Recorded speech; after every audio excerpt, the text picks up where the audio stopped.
Improving your prose can be challenging. It requires that you stretch your brain each time you sit down to write, by learning new ways of structuring your sentences and stringing them together. After all, you want to give your reader that seamless reading experience. So I thought I'd help out and gradually assemble a library of techniques that you can reference. Here's a sentence I pulled from this morning's writing, one which highlights a technique I use fairly often. Kings are killed, crowns change heads, yet the people go on bleeding, and the hungry are never fed. This sentence has a rather omniscient feel to it, as if it's being narrated by an all-knowing perspective looking down from above, and it also has a poetic note given by the near rhyme of the words heads and fed. But you can also use this sentence structure when writing from a more personal perspective, as in, Bob went fishing, caught a 3-pound bass, yet his lonesome heart felt no more full, and the sheets still smelled of her.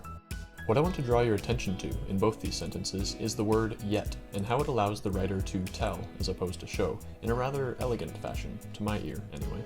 If you've never heard the famous writing advice, show, don't tell, I have a couple videos linked below that should help. In this context, the word yet essentially means, in spite of what I've just said, etc., etc., and it allows you to contrast the first two statements with the last two.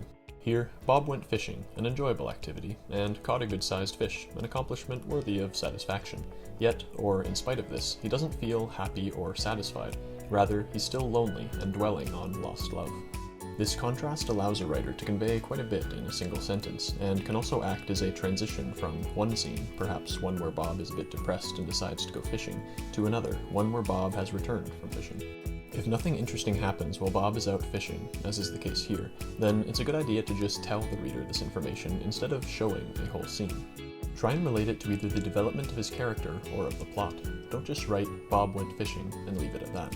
You want to make sure you're frequently accomplishing 2 or more things with a given sentence. The word but can also replace the word yet, if you want what follows to be a little more blunt and matter-of-fact. Although I think yet works better here, as it lends a sense of expectations not being met. Let me know if you agree. If I were to break this sentence structure down into a formula, so to speak, it would go something like this. Statement, comma, elaboration on previous statement, comma, yet, statement that satisfies the in spite of all this criteria, comma, and addition to previous statement. Anyway, I hope you find this technique useful. Give it a try next time you sit down to write, and be sure to tune in next week for another writing video.